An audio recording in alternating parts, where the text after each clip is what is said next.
Ella, la Carla, la protagonista, somia illes. Igual com molts de nosaltres, i ho hem vist avui aquí, somiem anar a un bar, demanar un cafè amb gel i que no ens el serveixin amb llet. Però somiem també portar els nostres fills al pediatre i que els atenguin en català. I somiem també sentir la nostra llengua als comerços, a les xarxes socials, als patis de les escoles i a tot arreu.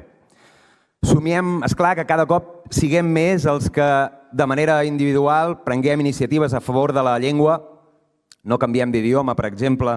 Somiem que hi continuen havent entitats com Òmnium i com tantes d'altres arreu del país que es preocupen pel futur del català, però somiem una cosa tan o més important. Somiem que les institucions públiques prenguin partit en això, no mirin cap a una altra banda, s'hi impliquin fins al fons i facin possible que es compleixin les lleis que ja tenim i que legislin el que convingui per salvar el català.